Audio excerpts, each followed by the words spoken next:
This lecture is really showing a demonstration what we would be doing actually in a lab, and you can set up something very similar to this at home if you wish to help you understand how to answer the questions on this. I have a little quiz on this and a little lab just to go through for your own self.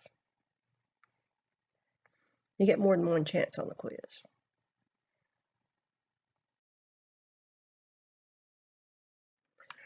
Now this is our setup we have here. This is a blood pressure simulation system. Very high tech, as you can see. This paper here is our blood pressure reading device. Highly technical here. Piece of paper taped to a pole. And I've written blood pressures on here. Dead, 90/50, 100/60, 120/80, 140/90, 200/100, and dead. Just arbitrary numbers I came up with that we could work with.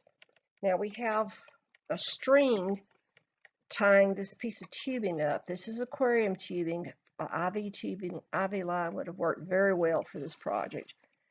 And I have another piece of tubing from this syringe.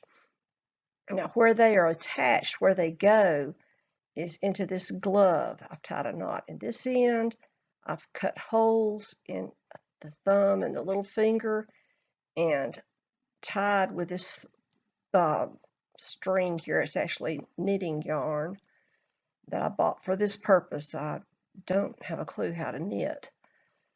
But this is to attach to this to keep it from leaking water out and let the water go the way we want it to go. Okay.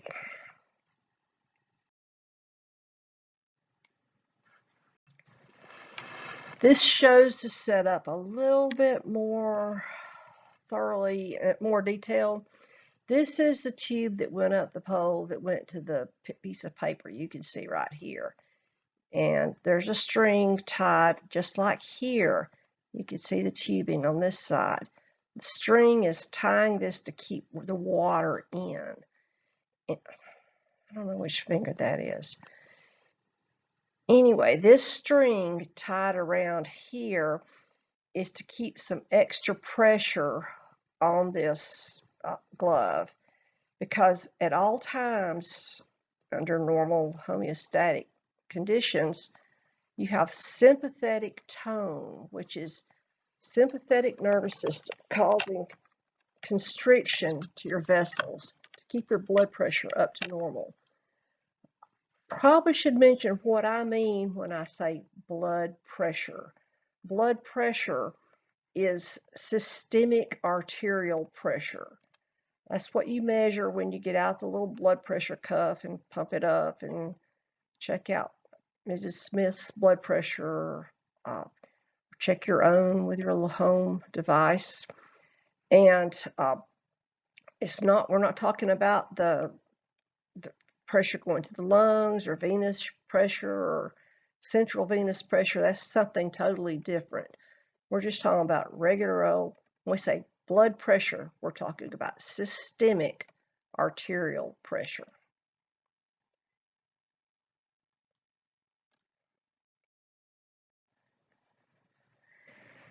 This is showing if you add water, you can make your patient he's almost alive, he's up to normal.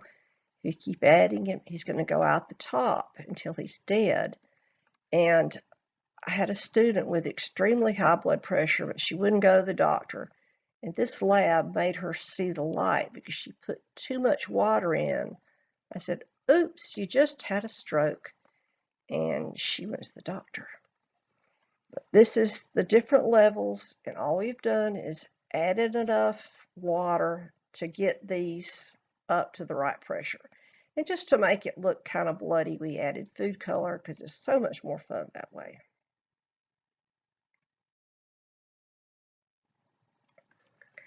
This is how we added the water. You have to disconnect and reconnect the syringe. And if you do try this at home, I will warn you that it's messy. It does leak. You can see the leaking out here. So you might want to put a towel down.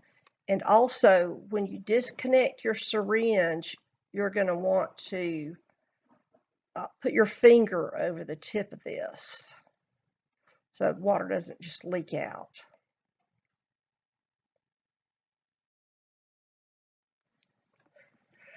The more water you put in, the higher the blood pressure. Less water, the lower the blood pressure. Same thing in your body. If you become dehydrated, or you bleed, or you have vomiting or diarrhea, any of these will take fluid out of your system and your blood pressure will drop. If you retain fluids from diabetes, from taking prednisone that makes you have retained fluids, or you have any other condition where you just retain sodium, or maybe you just eat too many potato chips, your blood pressure will increase. Here we show it again. I've already seen these, but more water means more pressure, whether we're in an experimental thing or simulation or in real life.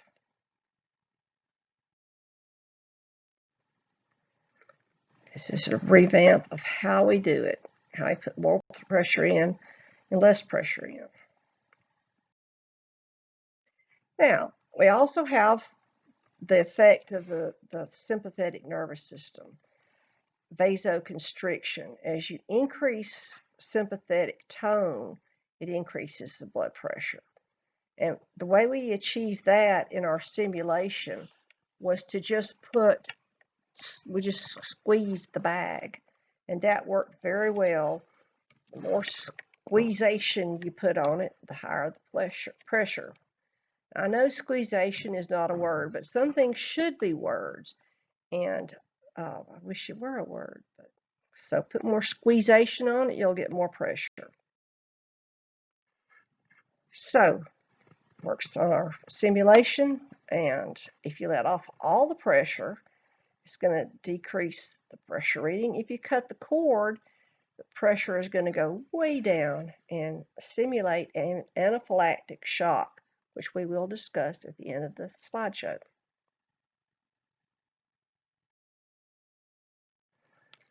Vasoconstriction.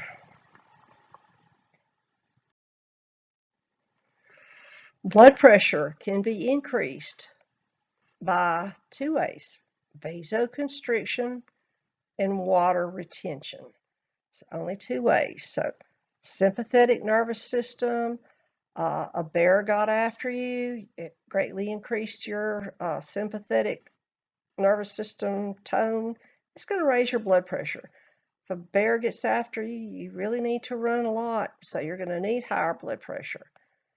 You don't have to outrun the bear. You only have to outrun your classmate that was with you. Okay, increasing volume in the vessels, water retention, too much sodium in your diet, diabetes, other illnesses that could cause it, can increase the blood pressure. Decreasing the blood pressure. Decreasing the blood pressure, vasodilation, that's lack of sympathetic tone. Meditating, relaxing, sitting around in a hot tub, listening to lovely music, just generally chilling out will cause decreased blood pressure.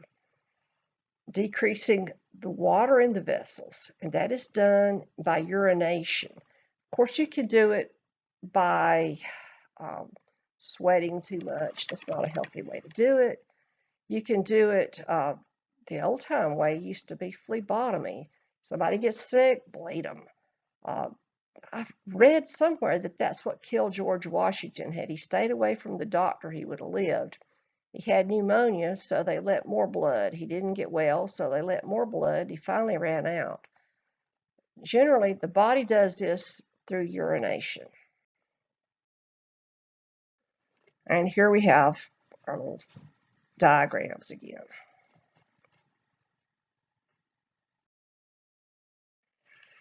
Now, the body carefully regulates blood pressure by using hormones to change the volume and the diameter.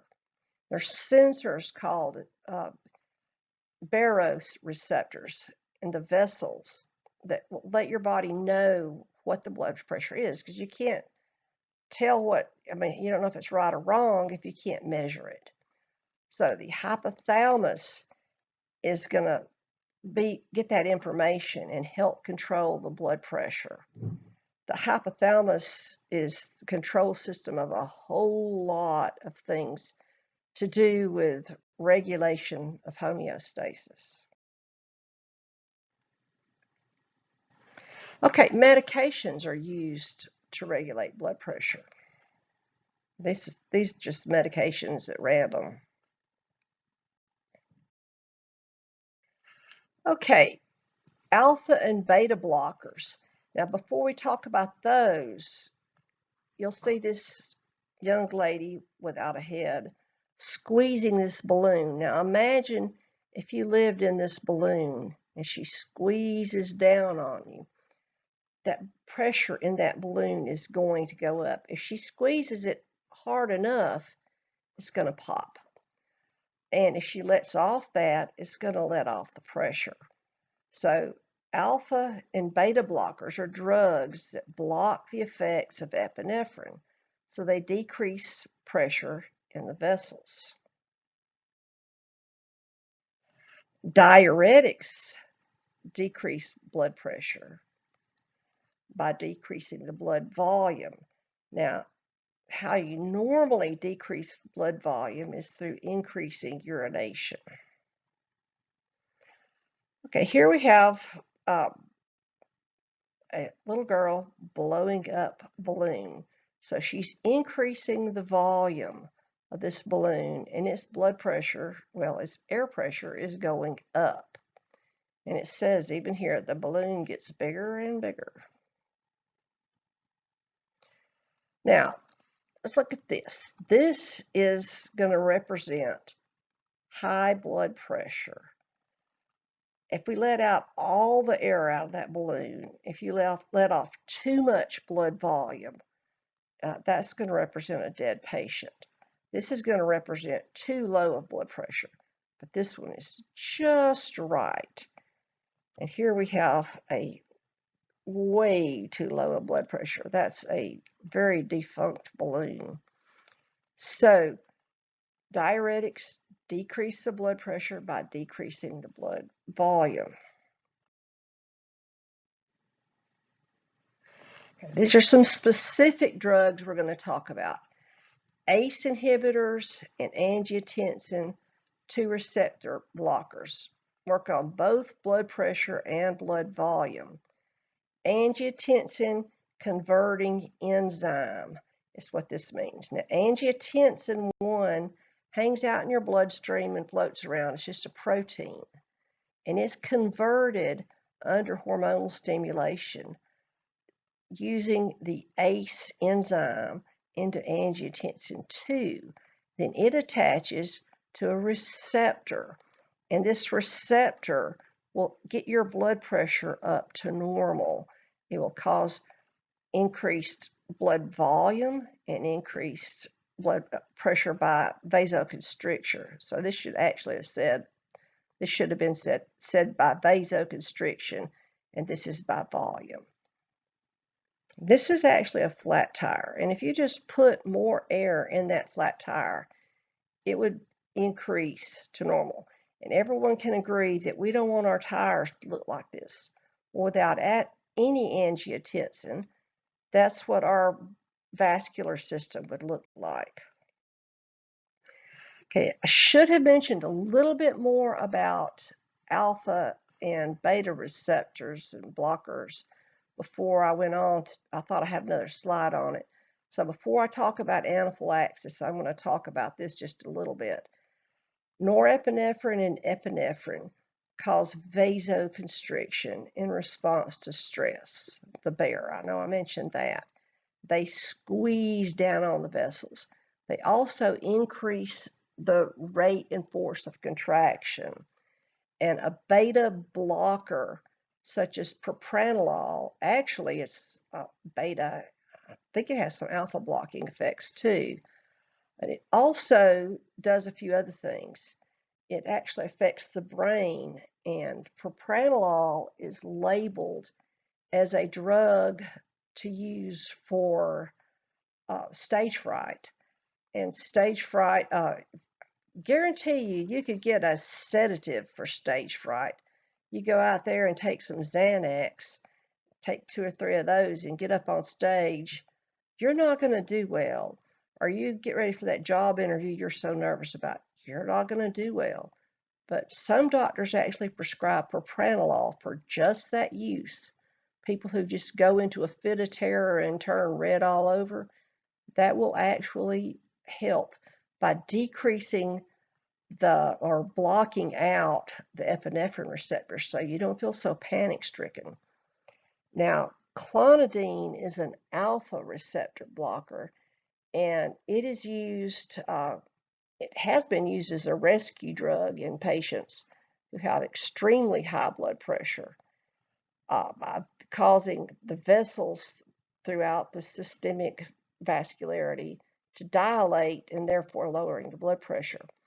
It's also used as a sleep aid in children, which is very disturbing to me, but it's routinely done and they don't die. But I just don't think I like the idea of that. I suppose it's blocking epinephrine receptors in the brain and keeping the child from having nightmares or something. Just seems like it lowered their blood pressure too much to me. Maybe not. Okay, anaphylaxis. This is caused by something you're severely allergic to, such as a bee sting, a wasp sting. I've actually ridden horses with someone who always hands me an EpiPen to put in my saddlebag so that if she falls out, I know how to stab her with a thing. She showed me where to do it, and you go right through the genes according to her, which is pretty disturbing. And other things, the Moderna vaccine has had several cases, but not really a terribly large number of cases have gotten these. Now, with anaphylaxis, you're going to have severe vasodilation, extreme sudden vasodilation. So you see the balloon here, all the air's out of it. And here is this guy, bam. And this happens, in my experience, in 10 minutes. I look at my watch if I think I've been exposed to something. If I'm okay in 10 minutes, I figure I'm good. 20 minutes, I know I'm okay. And this says, 911, is that you? There's this guy. He DFO. 911 operator says, what do you mean? What does that mean, DFO? He done fell out. You all know that term, I know. Well, he looks like he fell out pretty good.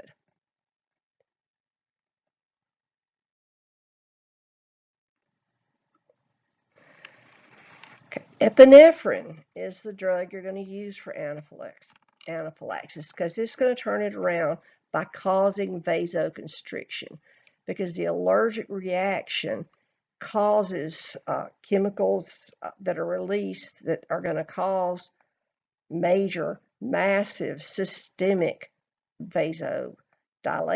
So you just reverse that with epinephrine. So here is our guy that done fell out.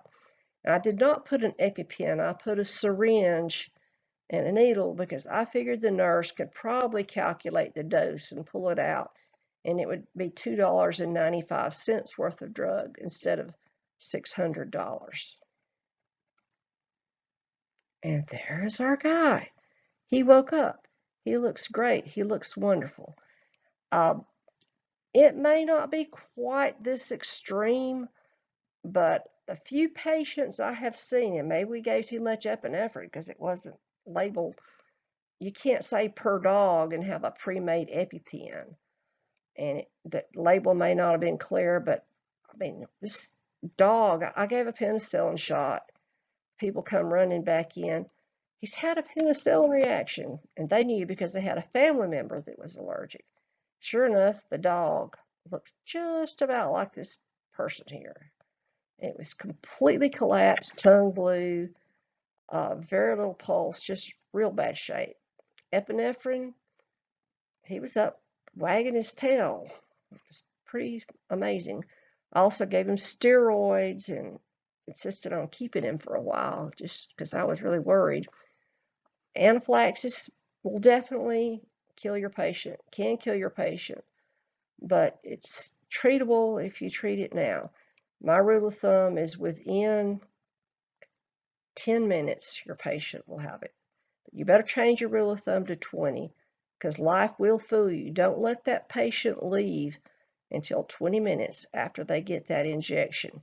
Because once you inject something into a patient, you can't uninject it. It's very difficult. Okay, I think this concludes this. I will review this quickly though. The only way the body can regulate blood pressure is through how tight the vessels are constricted. Vasoconstriction, it increases the blood pressure. Vasodilation, relaxation, it lowers the blood pressure. And also increase blood volume by retaining fluids, decrease blood volume by letting fluids out, urination. And that concludes this slideshow. I figured out how to stop it.